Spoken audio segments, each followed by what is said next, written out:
And I guess I should have known. When my husband died, they didn't cry. They calculated. They smiled at the funeral. While already plotting to tear apart what he left behind, for me, I didn't tell them about the mansion or the $900 billion. And thank God I didn't, because just 1 week later, they tried to destroy me, not with fists, but with lies, forged papers, and a room full of fake witnesses. And the worst part? They were family. So, do you want to know what happens to a woman they thought would stay silent? The house didn't feel real until I turned the key and stepped inside. That sound, the slow metal shift of a lock giving way, snapped the silence wide open. For a moment, I just stood there in the threshold, not moving. The ocean was behind me, humming in its endless rhythm. And in front of me, the house Dorian left behind. My house now. I walked in barefoot. Something about wearing shoes felt wrong, like I was intruding on my own life. The air smelled of salt and something faintly lemony. Cleaners must have come through after the funeral. I hated that. I hated the thought of someone else erasing the last fingerprints he might have left on the countertops. I dropped the keys into a glass bowl by the door, and they hit the bottom too loudly. For a few seconds, I did nothing. Just stood there in the dim foyer, the light from the porch casting a warm circle behind me, everything else swallowed in dusk. The house was quiet. Not the peaceful kind, but the kind that wrapped around your chest and made you feel like you forgot something important, like someone was missing. And he was. Dorian's suits were still hanging in the master closet. His cologne still sat on the dresser. His voice was still in my head, whispering those half-jokes and daydreams about retiring early, sailing down to Baja. We were supposed to have more time, but we didn't. I should have told someone, his family at least, about the inheritance. The mansion, the 2 cars in the garage, the $900 billion account. But I didn't. And that silence? It started as protection. From them. From the vultures I'd learned to smile at. Not even a full week had passed since we buried him. And already, the cracks were showing. I sat down on the porch, pulling the throw blanket tighter around my shoulders. The sky was deepening to purple, the water below glowing like melted glass. I clicked on the porch light with the tip of my finger, a small action, but somehow it felt like planting a flag. Quietly, I whispered to myself, "This is mine," and I meant it. My phone buzzed on the table beside me. I let it go once, twice, then finally picked it up. A message from Liana, Dorian's sister. "Hey Marcy, just checking in. Agatha's wondering if you might be able to help cover the funeral expenses. Things are tight. No pressure though, just let us know." No pressure. No mention of Dorian's will. No word about what he'd really left behind. They assumed I had nothing, that I was just the girl lucky enough to have married into the family. That was always the tone, wasn't it? I didn't reply. Instead, I sat there, the waves crashing below like a slow, cruel applause. The same ones Dorian had loved watching from this porch. He'd proposed to me right there on that lower deck, barefoot, grinning like a teenager even though we were in our 40s, but none of that mattered to them. At the reception after the funeral, Agatha made sure of that. It was the type of gathering where no one wanted to be there, but everyone dressed like they were auditioning for a family drama. Polished, controlled, silent in all the wrong ways. I stood by the buffet table, half listening to someone from Dorian's company talk about his incredible work ethic, when Agatha's voice cut through the room. "She was so fortunate, wasn't she?" she said, loud enough for people to turn. "Marceline came from, well, not much. And then to end up here, part of this family, it's like something out of a Hallmark movie." The smile she gave me after. That tight, lip-only curve that said, "I know what you are." I didn't respond. Not in that moment. But every inch of me burned. I smiled, nodded, played the grieving widow. Let her have the last word. That's how they win. People like her. They twist the narrative so often, so publicly, that you start questioning whether you ever had a story of your own. That night, when I came back to the mansion alone, I didn't cry. I poured a glass of wine I didn't want, stood by the window, and stared out at the sea until the sky turned to ink.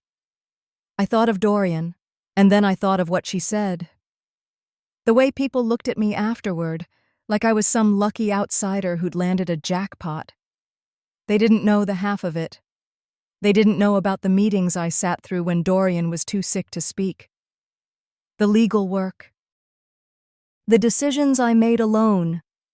They didn't know I'd stayed up nights learning to navigate his medical insurance, financial holdings, and a trust account so complicated, even his attorney had asked for help. They saw a girl with big eyes and no last name of her own. They didn't see the one holding the entire family together behind the scenes. And now that he was gone, they thought they could just step in, reclaim everything. I looked out at the water again, the waves folding over themselves like they had nowhere to be. My reflection in the glass looked calm. That was good, because inside, something had shifted. Not rage exactly, not yet, but clarity.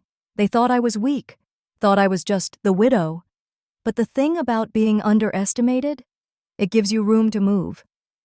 I turned off the lamp by the window, left the wine untouched, and headed upstairs. The house was colder than I remembered, or maybe that was just the space beside me in the bed. I lay down, eyes open, listening to the waves break in the dark. And just before sleep finally took me, a thought crept in. I thought keeping the secret would protect me, but that very night I realized I had underestimated them, because just hours later, a knock on my door shattered the fragile peace I had built. It was nearly 2 a.m., the kind of hour when you expect nothing but the sound of waves and maybe your own restless thoughts. But there it was, a firm, insistent knock. Not a neighbor, not a friend. I hadn't even given this address out. I froze halfway down the stairs. The porch light was still glowing. My light. The one I had turned on as a quiet claim to something that was mine. I stepped closer to the door, heart tapping a quick rhythm under my robe. Through the frosted glass, I could make out two figures, one tall and broad, one smaller, tighter, like a coiled spring. Clive and Agatha. I didn't open the door right away. Something about their arrival, no heads up, no phone call, felt like an ambush, but I also knew that if I didn't open it, they'd take that as weakness. That's what people like them thrive on. Hesitation. So I turned the handle and stepped back just enough to let the door swing open. Agatha walked in first, like she owned the place. Clive followed, arms crossed, chin lifted just slightly, like he couldn't be bothered to pretend he was here out of concern. Neither one offered so much as a hello. "You didn't answer your phone," Agatha said, scanning the foyer as though she were checking for dust. Her tone wasn't accusatory, it was disappointed, as if she expected better obedience from a house pet. "I didn't realize I had to," I said, my voice even, measured. "It's the middle of the night." "Middle of the night is when real family steps in," Clive muttered, already stepping into the living room like it was his weekend home. "We needed to talk. Couldn't sleep. Figured you couldn't either." I followed them, slowly, into the living room. The house was dim, the kind of soft light I liked late at night, but it was clear neither of them cared for ambiance. Agatha sat down on the leather armchair like a throne, smoothing the hem of her blazer. Clive remained standing, arms crossed. Agatha's eyes swept across the fireplace, the bookshelves, the art Dorian and I had picked together. She clicked her tongue. "It's a beautiful home," she said lightly. "Too modern for Dorian's taste, but very you, I suppose." I said nothing.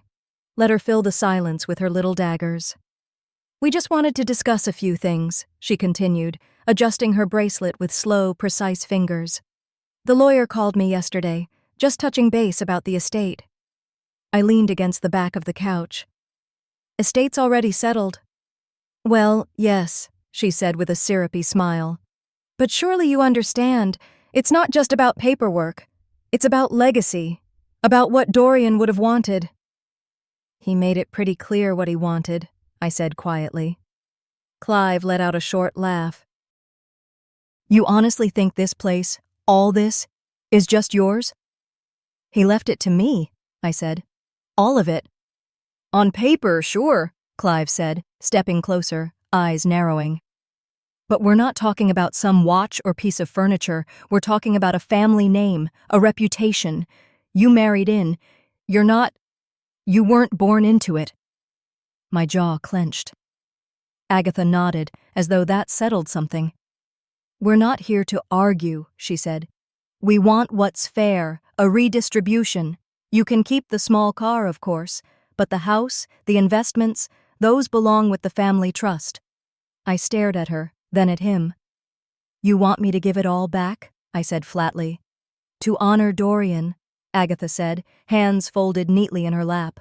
To honor yourselves, you mean. Clive stepped closer again.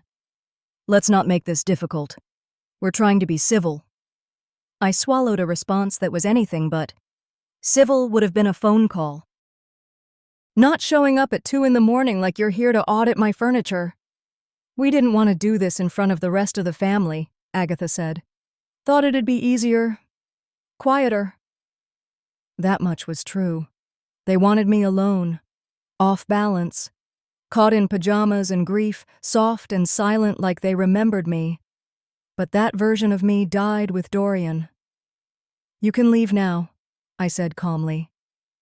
I'll speak to my attorney in the morning. Clive scoffed. You really think you're gonna outplay us in court? No, I said, meeting his stare. I think I'm going to outlast you. There's a difference. They didn't like that. Agatha rose, brushing non-existent lint from her lap. We'll be in touch, she said, walking toward the door without waiting for me to follow. Clive paused beside the porch switch, looked at me, then deliberately reached up and turned off the light. My porch light. He smiled, cold and crooked. Enjoy your solitude. And then they were gone. I stood in the hallway for a long time after the door closed, wrapped in my robe, the dark pressing in on all sides. No porch light, no voices, no movement except the ocean outside, too far away to help. I didn't cry. I didn't scream. I just stood there, absorbing it all. The assumption, the arrogance, the idea that my grief made me easy to manipulate. In the silence, something clicked into place inside me. Dorian had told me once, half asleep in this very house, if anything ever happens to me, don't let them take you down with me. Promise me that. I hadn't thought much of it then. He'd said a lot of strange things in those final months. But now, I realized maybe he knew more than he let on. Maybe he saw them for what they were before I did. That night, in the dark silence of my own house, I realized something terrifying. They were planning more than just words.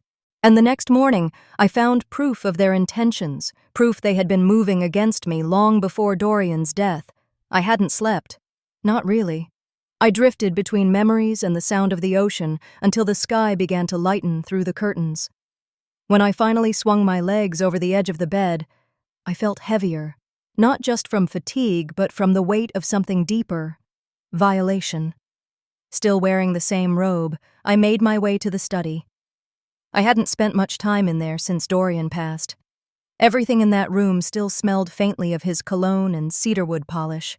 His handwriting still lingered in half-open notebooks, and a small coffee ring stained the edge of the desk, something I never wiped clean. I started opening drawers, more out of instinct than a clear plan. One by one, I sifted through folders, bank statements, old letters, lists. Then, near the bottom, behind some old mortgage documents, I found a thick, sealed manila envelope. My name wasn't on it, but Agatha's was. I sat down slowly, peeled back the flap, and began reading. The first page was a typed letter, months old. Addressed from a law office we'd used for years, it was polite, clinical, and deeply unsettling. It outlined a proposal Agatha had sent requesting preliminary consideration for asset realignment within the family trust in the event of a health-related incapacity of Dorian Rowe. She hadn't even waited for him to pass. She had started circling his assets like a vulture before his breath had even gone shallow. I flipped through more pages, handwritten notes, emailed printouts. Agatha had sent inquiries to 3 separate attorneys inquiring about legal mechanisms to challenge Dorian's mental capacity. One even suggested they begin collecting evidence of impaired judgment to invalidate changes to the will made in the previous year. They were building a case while he was still fighting for time. I set the papers down. My hands were trembling, not from fear, but fury. I felt it heat my skin and hollow out my chest. I'd trusted them to grieve him honestly. I thought their coldness was just who they were. But now I understood. They hadn't just wanted him gone. They wanted what came after. I got up and crossed the room, still barefoot. In the corner of the bookshelf, half hidden behind a photo of Dorian fishing with Clive, was a small lockbox. I knew the code. He'd never changed it. Our anniversary. Inside were some private things Dorian had kept, letters from his college days, a coin from his father. At the bottom, folded neatly, was a navy blue folder. When I opened it, I saw exactly what I feared. Formal notices from Agatha's attorney challenging Dorian's decision-making capacity, dated 6 weeks before his death. Dorian had never told me. He had tried to shield me from it, but now that silence felt cruel. Beneath the paperwork, tucked between 2 sheets, was one of his cufflinks. Silver, slightly tarnished, still carrying the indentation from his thumb. I picked it up and squeezed it tight in my palm. It bit into my skin, grounding me in something sharp and real. I closed my eyes, and I could hear him, his voice, low and steady, from one of our last nights together. "They'll try to make you disappear once I'm gone. Don't let them." I had dismissed it as fear-talking. Dorian had grown quiet in those final months, more guarded. I thought he was tired. I thought he was being paranoid, but he wasn't. He saw what I hadn't. And now it was my turn to see clearly. By mid-morning, I'd showered and changed into something simple, jeans and a dark sweater. I needed clarity, and I needed answers. I texted Judith, one of Dorian's oldest friends and our longtime family attorney. She had known Dorian since they were in college. Trusted, sharp, unshakable. I asked her to meet me at the courthouse records office downtown. When I arrived, Judith was already there, thumbing through her tablet with reading glasses perched low on her nose. She looked up and gave me a smile, warm but wary. "You sounded rattled," she said softly. I slid into the seat across from her and laid the folder on the table. Her expression didn't change much as she flipped through the contents, but I noticed the way her fingers paused at each date, each signature. "They were preparing to challenge him while he was still alive," I said. She nodded once, slowly. "I suspected they might, but I had no proof. Dorian, he didn't want to involve me directly." "You think he knew what they were doing?" Judith met my eyes. "I think he hoped he could stay ahead of it. But he knew Agatha. He knew how she works." I leaned back in my chair, the courthouse lights suddenly too bright. "They came to the house last night. Told me they want to redistribute the estate. Said I could keep the small car." Judith blinked, then let out a soft, incredulous breath. "They're not just pushing you out, they're trying to erase you." I nodded, feeling a new weight settle in my chest. But this time, it wasn't helplessness. It was focus. "I need to be smart about this," I said. "No yelling, no lawyers just yet. I want to know what else they're planning before I make a move." Judith gave a small, approving smile. "Then you're already ahead of them." I left the courthouse with copies of what we'd found, tucked neatly into my purse beside Dorian's cufflink. I kept my hand on it during the drive home, letting the metal edge press into my skin. That afternoon, I sat in the study, staring out at the ocean. The water was calm again, but I wasn't. I felt something new rising inside me. Not just grief, not just anger, something sharper. I knew then that silence would be my only weapon, but silence can also be the sharpest blade. So, by the time Agatha summoned me to the family's estate that weekend, I was ready to play their game. The days leading up to it were quiet, but not peaceful. I spent most of the time in the study, combing through old files, organizing legal documents, and replaying Dorian's voice in my head like a scratched record. I kept the cufflink close, sometimes tucked into my pocket, sometimes on the desk next to my coffee mug. It reminded me of who he was, and who I needed to become. Saturday arrived with the kind of sun that made everything look deceptively warm. But the air was sharp, dry, and restless, just like the tension simmering beneath my skin as I drove up the long, winding road to Agatha's estate. Their house was perched higher in the hills, overlooking the same ocean, but somehow it always felt colder, less alive, like nothing had truly breathed in there for decades. When I stepped out of the car, I was greeted with nothing but silence.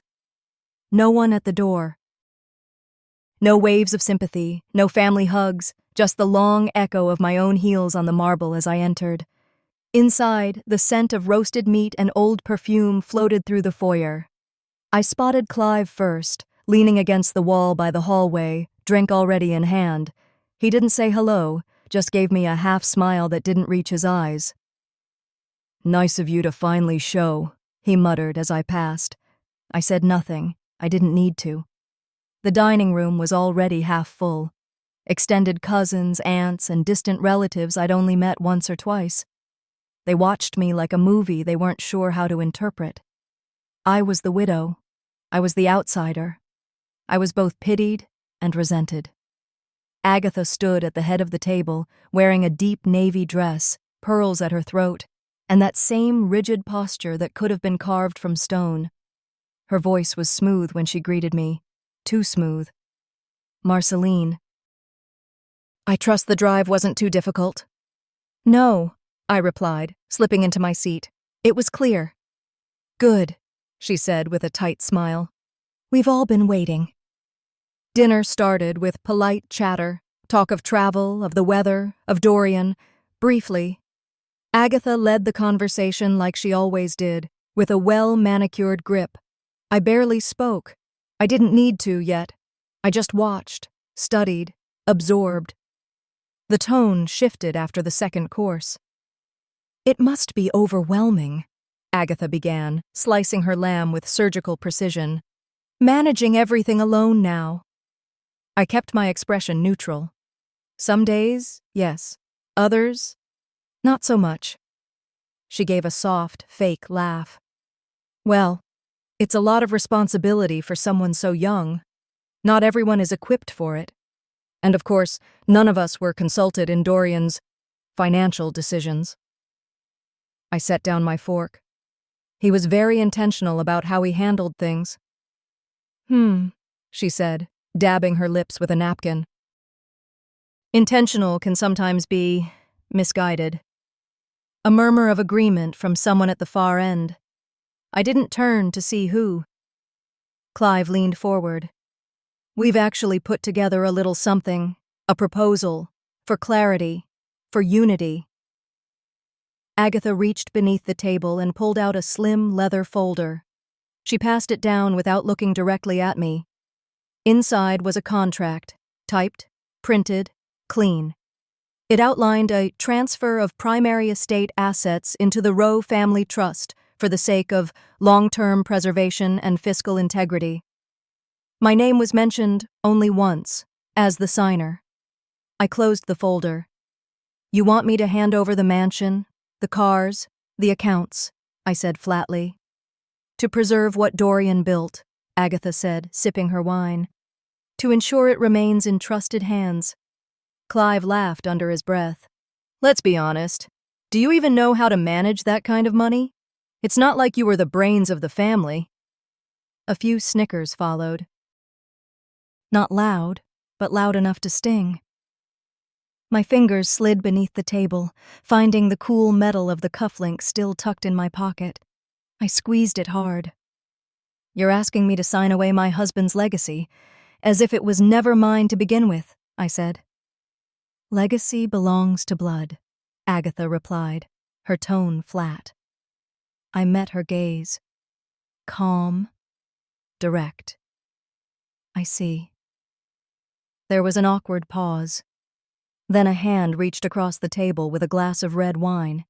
It tilted too far, accidentally, and splashed across the white tablecloth beside me. A bright red blotch spread slowly, ominously, across the linen like a wound. Oh dear, someone said, without much sincerity. I calmly reached for a napkin and began blotting the stain, slowly, silently. I didn't look up. When I was finished, I placed the cloth beside my plate and folded the folder shut. I looked at Agatha. Be careful what you ask me to give up, I said softly. You may not like the answer. Silence fell across the table. It hung there, thick and charged. No one dared to speak. I didn't wait for dessert. I stood, gathered my coat, and walked out of that house without looking back. I didn't slam the door. I didn't curse or raise my voice. I just left, head high, heart steady. That night, I left the estate without signing a thing. But I knew they would never forgive my silence. Their retaliation came faster than I expected, and it struck where it hurt the most. My name. 3 days after I walked out of Agatha's estate without signing a single page, I tried to return to something resembling normal. I told myself I needed to be seen, not as a victim or a possession, but as a person. So when I got the invitation to the community fundraiser at the old church hall downtown, I decided to go. It was the kind of event Dorian and I used to attend together. Plastic tablecloths, potluck casseroles, lukewarm coffee in styrofoam cups, and the same 3 raffles every year. Familiar faces, harmless gossip. Safe. At least that's what I thought. I pulled into the gravel lot just after 6. The sun was beginning to dip, casting long shadows across the pavement. I took a deep breath and stepped out of the car, smoothing down my coat. I wasn't dressed to impress, just enough to blend in. Dark jeans, a soft cardigan, minimal makeup. I didn't want to draw attention. I just wanted to exist. Inside the church hall, the air buzzed with chatter and clinking plates. I saw a few familiar neighbors wave. Mrs. Lawson from across the street even gave me a little side hug as I passed the dessert table. For a moment, I felt almost grounded. Then I saw Agatha. She was standing near the entrance, chatting with Pastor Jim like they were old friends, which they weren't. Clive wasn't far behind her, sipping punch with that smug expression he wore like cologne. When Agatha spotted me, she smiled like a knife. I should have turned around then and there, but I didn't. I told myself I was stronger than that. I wandered toward the donation table, dropped a check into the collection box, and grabbed a name tag off the stack. But when I looked at it, my stomach twisted. It didn't say Marceline. It didn't say Mrs. Rowe. It said in bold block letters, Widow. I stared at it for a long second, then crumpled it quietly in my hand and slipped it into my coat pocket. Whether it was a cruel joke or just poor labeling, I didn't care. It said everything without saying a word. I tried to keep to myself, but the whispers were already starting. I caught phrases in fragments as I walked past groups. Just sitting on all that money. Doesn't know what she's doing. Heard she's thinking of selling the mansion. The volume turned up when I walked by the refreshment table and caught Agatha's voice, perfectly pitched for public performance. It's such a burden, she said to a cluster of well-dressed women. Managing a property like that, especially for someone so unprepared. Dorian never expected to go so soon, of course, and it's not like she was ever really involved in the family's decisions. Someone chuckled lightly. Another sipped her tea, eyes darting in my direction. I kept walking, pretending not to hear. Clive, unfortunately, didn't pretend. He approached me near the raffle stand, hands shoved into his pockets, a smirk playing on his face. You should be grateful, you know. he said under his breath, leaning in just enough to make it feel like a threat disguised as advice. We're trying to help you. Without us, you'll end up fumbling it all away. I didn't respond. He stepped back and raised his voice just enough for nearby ears. She should be thanking us, really. Otherwise, she'd lose everything Dorian worked for. A few people turned their heads. A few didn't bother hiding their grins. It was happening again, the same script from the estate, only this time with an audience. Public humiliation dressed up as concern. I spotted a young couple near the stage glance at me, then look away quickly. The distance between me and everyone else in the room grew wider with every passing second. Every whisper chipped away at who I had been, who I still was. They weren't just doubting me, they were erasing me. I walked back toward the exit, stopping once more by the donation table. My coat pocket brushed against the crumpled name tag. I pulled it out and stared at it again. Widow. As if that was the only name I had left. I didn't put it on. I folded it in half, then again, pressing the creases until it was a tight little square. Then I crushed it in my palm and held it there as I walked out. That night, I sat in the living room with no lights on, just the sound of the waves rolling in beyond the windows. I didn't cry. I didn't scream. I just sat there, cufflink in one hand, name tag in the other, letting the silence settle around me like armor. I swore I would never let them define me again. But swearing and acting are two very different things. The next blow didn't come from whispers. It came from papers slid under my door. It was just before dawn, 2 days after the fundraiser. I was up early, walking barefoot across the cool hardwood floor toward the kitchen to make coffee, when I noticed the edge of an envelope peeking in from beneath the front door. No footsteps, no knock. Just that silent message waiting to be found. My first instinct was to ignore it. Whatever it was, it could wait until the sun was higher in the sky and my body had a bit more strength in it. But something about the weight of the envelope, the way it had been slipped in like a secret, told me otherwise. I picked it up. Thick, cream-colored paper. No return address, just my name printed in sharp black letters. Not handwritten, typed. Cold. Back in the kitchen, I poured myself a cup of coffee, set the envelope down on the counter, and stared at it for several long minutes. I knew what was coming before I opened it. A part of me had been waiting for it since the moment I left Agatha's estate. I broke the seal, unfolded the stack of documents inside, and felt the heat drain from my face as I read. They were contesting the will. On what grounds? Undue influence. According to the papers, I had manipulated Dorian while he was vulnerable, during his illness, into rewriting his estate plan. It claimed I had isolated him, coerced him, preyed on his weakened state for personal gain. They called me opportunistic, controlling, dangerous. Each page was more absurd than the last, but the accusations weren't just about property or money. They were a direct attack on my character, on the woman I'd been to my husband during the hardest chapter of his life. It wasn't about the mansion or the cars. It was about erasing me from his story completely. At the very bottom of the pile was a handwritten note. I didn't need to read the signature to know who it was from. Family is supposed to share. Don't force us to destroy you. Short, neat, threatening without using the word. That was Agatha in a nutshell. I sat down at the table, clutching the edge to steady myself. I wasn't crying, but my hands were shaking. For the first time since Dorian died, I considered giving up. Not because they were right, but because they were relentless. Agatha and Clive didn't need truth on their side.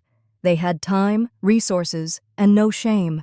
They could bury me in legal fees, drag me through hearings, whisper lies until the community stopped wondering and started believing. What if I just left? Sold everything quietly, disappeared somewhere no one knew me. I could buy peace, at least. But the thought left a hollow ache in my chest. That's when I remembered his voice.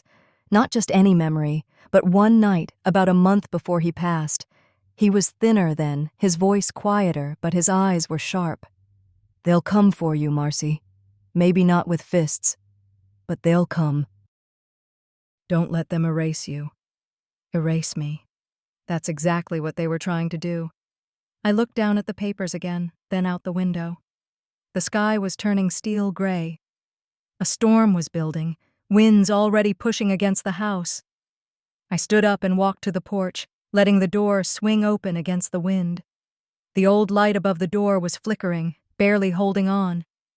Just like me. I grabbed a step stool from the garage and climbed up, unscrewing the bulb. It had rust on the edges. I wiped it down with an old rag and twisted it back in. When I flipped the switch, the light held steady, casting a small but stubborn glow across the porch. I stood there for a long time, arms crossed, watching the sky darken and roll. The ocean churned in the distance, waves rising high and slapping against the shore with more force than usual. The symbolism wasn't lost on me. I walked back inside, closed the door behind me, and returned to the table. I didn't shred the papers. I didn't scream. I stacked them neatly, paper-clipped the note on top, and slid them into a drawer in the study. If they wanted a war of silence, I would give them one they'd never forget. Their next move proved just how far they were willing to go to break me. I hadn't even had time to fully process the legal ambush at my doorstep before the court date arrived. Judith had moved quickly, filing the initial response and preparing documentation. I stayed mostly quiet during the process, letting her take the lead. I needed that silence, for clarity, for strategy, for strength. That morning I dressed carefully, not to impress, not to intimidate, but to remind myself that I still had dignity. Black slacks, crisp white blouse, no makeup beyond lip balm, and a touch of blush. I pulled my hair back into a simple bun. I didn't want anyone saying I showed up looking like a trophy wife playing house with someone else's fortune. Outside the courthouse, Judith met me with a warm nod and a file tucked under her arm. "They'll come in loud," she murmured, "but we'll leave quiet. And stronger." Inside, the air felt stale, heavy with the mix of floor polish, nervous sweat, and old wood. There were no cameras, but the way folks turned in their seats when I walked in made it feel like the opening of a TV drama. My neighbors, some folks from church, even the old man who ran the flower stand on State Street sat in the back, arms folded, like this was a matinee. And then they entered. Agatha walked like she'd choreographed the moment. Head high, black pearls, funeral gray dress. Clive trailed her like a shadow, jaw clenched, suit tight around his bulk. Behind them were two others I didn't recognize. I'd learn their names soon enough. Witnesses, they'd call themselves. Fabricated, just like everything else that followed. The hearing began quietly. Formalities, paperwork, legal language dull enough to lull most folks to sleep. But the mood changed when Agatha's lawyer stepped forward with what he called supporting testimony. The first witness claimed they'd visited Dorian in his final month and overheard me pressuring him about his will. My breath caught. Not because it was true, but because Dorian hadn't allowed visitors that month. He was barely awake most days. The man continued, full of confident lies, each word landing like a stone in my stomach. Then came the second witness. She claimed she'd been Dorian's nurse, a complete fabrication. Said I withheld medication to keep him lucid long enough to sign documents. The courtroom murmured. One woman near the aisle actually gasped. I sat still, but not cold. My hands were clenched so tightly around my pen, I felt the plastic bite into my skin. When Agatha stood to introduce new financial evidence, Judith tensed beside me. I saw it before the clerk handed it over, a set of records, doctored to show supposed wire transfers from Dorian's account to mine, labeled as consulting fees and personal services. Lies. The courtroom wasn't allowed to decide guilt today. This was only a preliminary hearing. But truth didn't matter when all people heard was scandal. The whispers around me spread like smoke in a dry forest. Judith leaned in, voice low. They're trying to push settlement through shame. Don't react. Let it hang. I nodded. but inside, my gut twisted. As we filed out of the courtroom into the blinding late afternoon sun, the sound of voices lingered behind us like a bad perfume, sweet with fake sympathy, bitter with judgment. I barely got 2 steps down the courthouse steps when I heard him. "Nice show," Clive muttered from behind me. I turned, steady. He stepped closer, his grin tight and lopsided. "You still think you're walking away with it all?" "You should have signed when you had the chance." I said nothing. He looked down, then back at me. "Next time, it won't be a courtroom. It'll be headlines. You think whispers hurt? Wait till your face is on the cover of every local rag with the word fraud next to it." I inhaled slowly. "Done?" "For now," he said, walking off toward his car. Judith stayed silent beside me until he disappeared down the street. "We'll file for discovery first thing Monday," she said calmly. "We'll prove those records are fake. And as for the nurse, I've already got a subpoena out for the hospice staff." We got into my car together. I drove her back to her office. We didn't talk much, just the hum of the engine and the occasional creak of the leather seats filling the space between us. Later that evening, after I dropped her off and returned home, I took off my shoes and walked barefoot across the cool tile floors. I made tea I never drank, let the TV flicker without sound in the background. It was dusk now. Shadows stretched long across the living room, over the boxes I hadn't unpacked, the pictures I hadn't hung. I walked out to the porch. The same light I'd fixed days earlier still glowed steady above me. I slipped my hand into my coat pocket and felt the small, cold metal of Dorian's cufflink. I held it tight.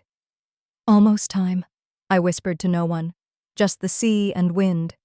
They thought they had me cornered, but they had no idea what I'd been saving for this very moment. The night of our final confrontation arrived, and for once, I wasn't afraid.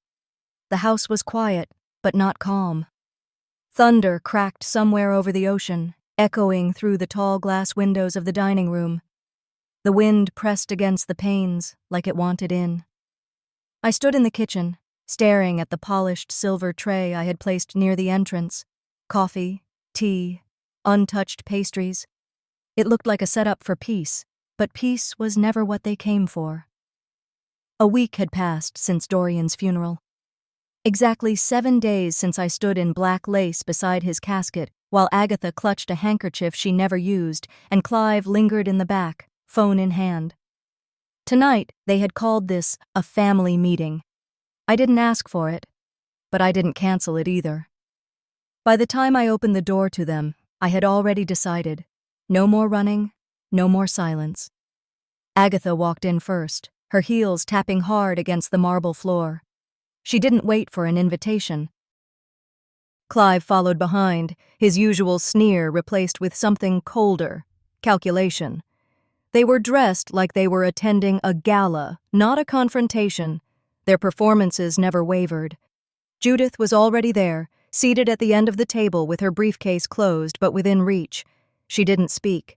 She just nodded when I looked at her, calm and steady, like always.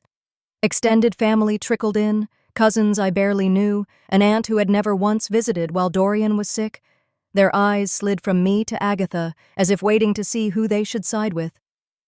Once everyone was seated, Agatha stood at the head of the table. "Thank you all for coming tonight," she began, her voice syrupy sweet. "It's never easy to handle affairs after a death, but as a family, we must make decisions. Together." Clive cleared his throat dramatically. "It's about the estate and the accounts. There are concerns about how things have been distributed." I didn't speak. I wanted them to fill the silence with their own arrogance. And they did. Agatha turned to me, tilting her head slightly. "Marceline, dear, no one's accusing you of anything improper. We just think it's time you reconsidered holding all of this yourself. It's too much for one person, especially someone with no real background in finance." Clive chuckled. "Or family loyalty." There it was. She pulled out a stack of papers and placed them in front of me. If you sign these tonight, everything can return to harmony. We'll move forward with shared control. It's what Dorian would have wanted. I looked down at the documents but didn't touch them. Instead, I reached into the pocket of my coat, pulled out a slim black flash drive, and slid it across the table. "Play it," I said to Judith. Judith connected her laptop to the nearby television. For a second, the screen remained black. Then, Dorian's face appeared, pale, tired, but clear-eyed. He had recorded it in his study. I recognized the chair, the painting behind him, even the soft hum of the ocean outside. "If you're watching this," Dorian began, his voice thin but steady, "it means I'm gone, and it means someone's asking questions about my will." The room froze. He looked straight into the camera. "Everything I left Marceline, I left by choice. She cared for me when others disappeared. She fought for me, not what I had. If anyone claims she manipulated me, they're lying. I've seen what greed does to people. That's why I didn't tell you." The video lasted 3 minutes, not long, but long enough to kill every lie they'd built. When it ended, no one spoke. Agatha's face turned to stone. "This means nothing. You could have forced him to—" "Stop," I said quietly. She tried to stand, but her hands trembled. "You tried to erase me," I continued, "but he saw me. And the law will too." Judith leaned forward, closing her laptop. "This recording is admissible.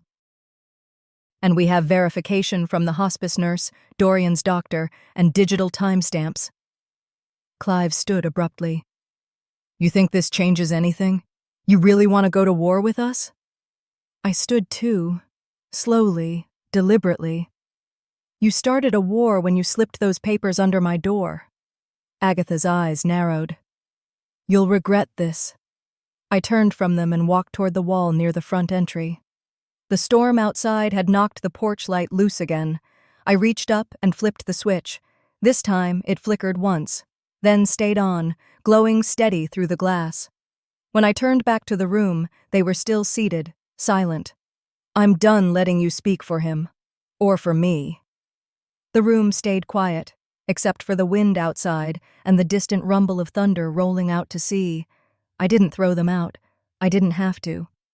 They left one by one. No more threats, no more signatures, just silence. I stood alone in the room for a while, watching the rain streak down the windows, watching the porch light glow across the wet patio stones. I thought the battle was over, but their silence that night told me this war had left scars no light could erase. In the days that followed, I learned what victory really costs. The silence that hung after they left the house that stormy night didn't bring peace. It brought weight, heavy, invisible, and oddly sharp. Not a single message, not a knock on the door, not even a passing glance from the few family members who'd once called to check in. They disappeared, just as quickly as they had reappeared to claim what wasn't theirs. Judith stopped by the next morning with coffee and a folder of legal updates. We sat in the sunroom with the windows cracked open. The sea breeze was cool, and for the first time in weeks, the sky was clear. "It's done," she said, placing the folder on the table. "No one's contesting the will anymore. That video, Dorian's voice, was all the judge needed." I nodded, but I didn't smile. I didn't feel relief, not the way I thought I would.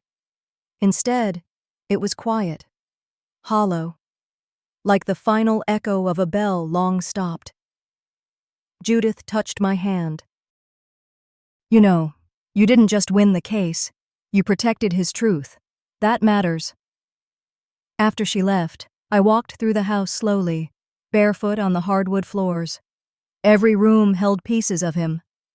A coffee cup on the top shelf that I still hadn't washed. His book on the armrest of the couch, still dog-eared on the same page he last read. A jacket hanging near the back door. But those pieces didn't sting anymore. They felt steady, like anchors. It was the absence of everything else that haunted me more. The realization that the family I'd tried to belong to, forced myself to appease, was never mine to begin with. Not really. A few days passed. The house settled again. Groceries got stocked, laundry folded. I started reading in the evenings, for hours. I even laughed once, at a show Dorian used to think was ridiculous. One night, I found myself on the porch again, the same one where I had stood countless times, wondering what would hit me next. The wind was gentle now, brushing the edge of my robe. The sky stretched in navy blue silence, and the stars finally had room to shine. I looked toward the edge of the property, where the waves kissed the rocks just beyond the garden, and I said softly, "You were right. They tried to erase me, but I'm still here." The words weren't loud. They didn't need to be. I reached for the porch light switch. It had become something of a ritual. On stormy nights, in moments of fear, I'd flip it on like a lighthouse beam to remind myself I hadn't been swallowed by their darkness. But tonight, it wasn't fear I felt. It wasn't resistance. I flipped the switch and watched the bulb flicker once, then glow strong. Not because I was hiding or warning or defending, but because I could, because I chose to, because light, when it's your own, doesn't need to scream to be seen. Back inside, I brewed a cup of tea and sat in the living room, the one I used to avoid when I thought it was too quiet, too big. Now it was just right. The cup warmed my palms. The silence wasn't hollow anymore. It was full of everything I'd fought to protect. Dorian's memory, my dignity, my right to stand in the house he left for me. There were still wounds. I could feel them. In the way I hesitated before answering unknown calls. In how my chest tightened walking past the guest room where his mother once stayed. In the ache that came with knowing no one had said, "We're sorry." But I didn't need their sorry. I had something else, something stronger. I had survived. The lies didn't win. The manipulation didn't break me. And their silence, once meant to isolate me, had become a space where I could finally breathe. I thought revenge would feel different, like a loud declaration, or a slamming door, or watching them fall. But it wasn't any of that. It was peace. It was stillness. It was the act of rising each day, walking barefoot through this house, touching the walls he built, and knowing they couldn't take that from me. Sometimes the greatest revenge is not revenge at all, but the simple act of still standing when they expected you to fall,